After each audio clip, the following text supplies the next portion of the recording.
Hello beautifuls! Welcome back to the new chapter of my life. आज चाहिँ हामी जाँदैछौँ हलेसी महादेव अनि हामी चाहिँ घरबाट सायद 6:30 बजेतिर हिँडेका थियौँ र मैले भ्लग स्टार्ट गर्न बिर्सेछु अनि कतै बाटोमा स्टार्ट गर्दैछु। हामी फ्यामिलीभित्रका 3टा कपल जाने प्लान गरेका थियौँ।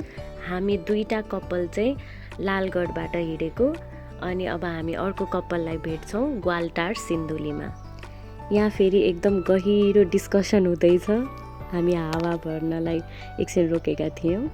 हामी चाहिँ चिया खाजा खान भनेर सेल्फी डाँडामा रोकियौँ अनि त्यहाँ चिया नास्ता गरेर हामी लाग्यौँ। हामी आइपुग्यौँ देउराली टार। यहाँ चाहिँ कस्तो राम्रो ठाउँ बनाएको रहेछ फोटो भिडियो खिच्नको लागि। अलि तल हाम्रो दाइहरूको रुममा भेटघाट गरेर खानासाना खाएर अनि हामी सबैजना लाग्यौँ हलेसीतर्फ। हामीलाई ग्वालटार पुग्न लगभग 3 घन्टा लागेको थियो।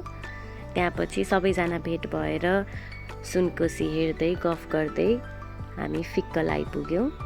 आधी बाटो नपुग्दै गली सकियो भन्दै गन्थन मन्थन गर्दै हामी हिँड्यौँ।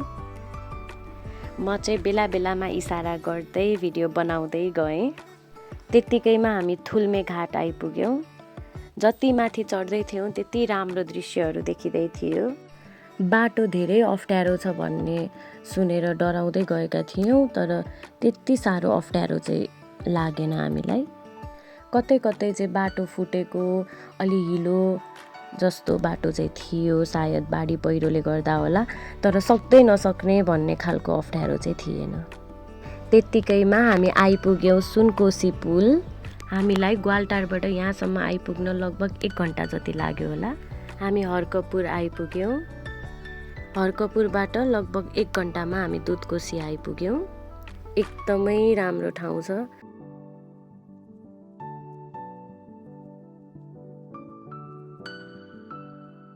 सबैजना उत्रिएर एकछिन गफ गऱ्यौँ, फोटो भिडियो बनायौँ, एकछिन थकाइ मार्यौँ अनि त्यसपछि लाग्यौँ। अलि माथि गएर हामीले लस्सी खायौँ। एकदम मिठो थियो। जति माथि गयो त्यति राम्रो भ्यू देखिरहेको थियो। आनन्दित मन सँगसँगै थकान पनि पर्दै थियो। हामी हलेसी आइपुग्यौँ। केही खाजा खाएर जाम भनेर हामी दैलो भन्ने रेस्टुरेन्टमा छिर्यौँ। केही खाजासाजा खायौँ अनि रुमहरू बुझ्दै गयौँ। रुम पाउन चाहिँ एकदम गाह्रो रहेछ, अगाडि नै प्रि बुकिङ गर्नुपर्ने हुन्छ। हामीले चाहिँ बल्ल तल्ल 2टा रुम पायौँ। हामी सबैजना जामबाला रिसोर्टमा बस्यौँ। हामी बेलुकाको आरती हेर्न भनेर निस्कियौँ। दर्शन चाहिँ भोलि बिहान गर्ने भन्ने हाम्रो प्लान थियो। आरती लगभग 6:30 बजेतिर हुन्छ भन्ने सुनेर हामी मन्दिर वरिपरि घुम्न थाल्यौँ। के छ हौ तपाईँहरूको? तपाईँको के छ हौ? तपाईँको मेरो पनि ठिक छ। हामी चाहिँ आरती यहाँ हुन्छ भनेर रेडी भएर बस्यौँ, तर पछि आरती अलिक तल हुने रहेछ। सबैजना त्यहाँ गएर आरती हेर्न थाल्यौँ।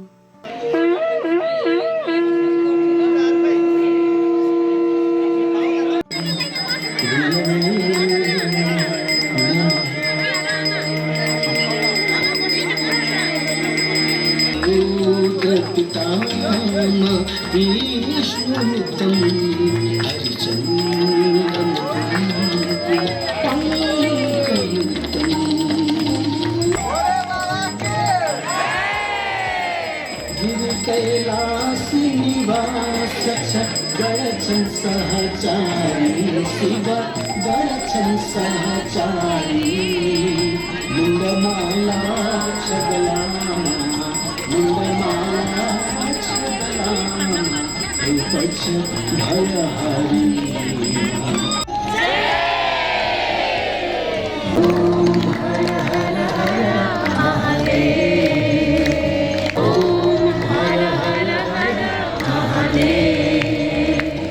ओम हर हर हर महादेव।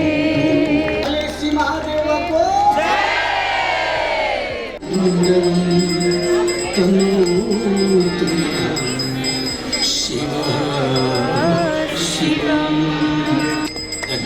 मेघलज्जल प्रवाह पावितस्थले तदेव लम्ब्य लम्बित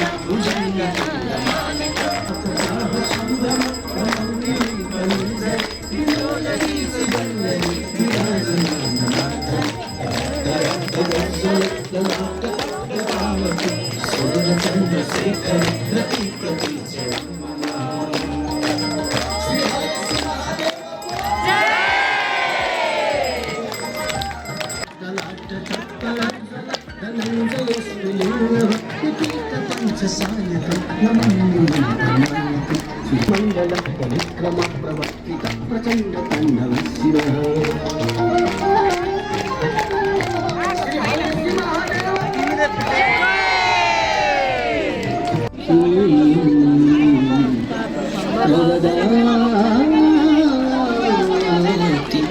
शंभो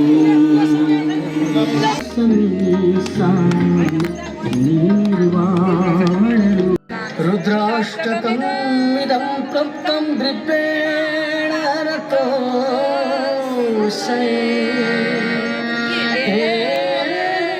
पठन्ति नरात्या तेषां शम्भो प्रसीदति।